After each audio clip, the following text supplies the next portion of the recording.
Hello, I'm Tony Higgins and I'm here with Philip Arneill, photographer, and I'm here to talk about J-Jazz. It's a CD I've compiled with my friend Mike Peden, and it basically encapsulates the development of modern jazz in Japan from the late 60s through to the mid 80s, a crucial period we think, and how jazz developed. And a really important part of this project was the photographs by Philip Arneill from the Tokyo Jazz Joints project. And for the next few minutes, Philip and I are going to have a chat about his photographs, his life in Tokyo and jazz. So sit back and relax.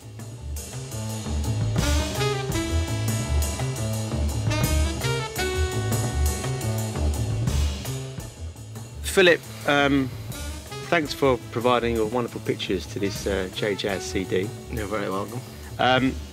Tell me, just explain a bit behind your project, Tokyo Jazz Joints.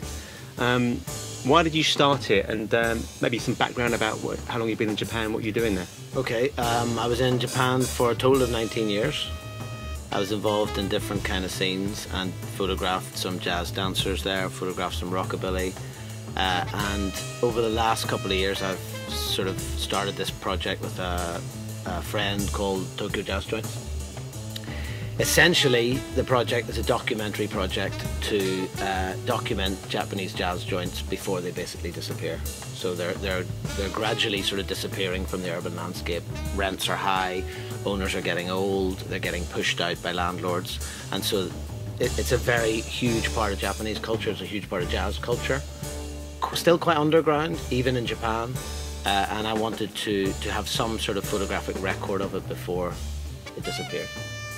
And for those who don't know, what is a Tokyo Jazz Joint? What is a jazz kissaten? Well, it's basically the origin of them was that, particularly after the war, people didn't have a lot of money. They couldn't go and spend, they didn't have disposable income to go and buy records. So the idea was that the owners would set these places up, and they were essentially listening bars. You would go along there, you want to hear the new Coltrane album, you go and listen to it. If you like it enough, then you make your decision whether you're going to go and buy it or not. And so they were very reverential places, they were very organised places, and the main focus of it was these huge, in many cases, hand-built speaker systems and valve amplifiers. And they have very much a feel of almost like a shrine. There's a sort of almost religious element. When you go in, the main sort of focus is pulled by these huge speakers, which have, of course, incredible sound, even 40, 50 years on. And of course, at that time, it was all based around vinyl. And so that was really the origin of the jazz joint.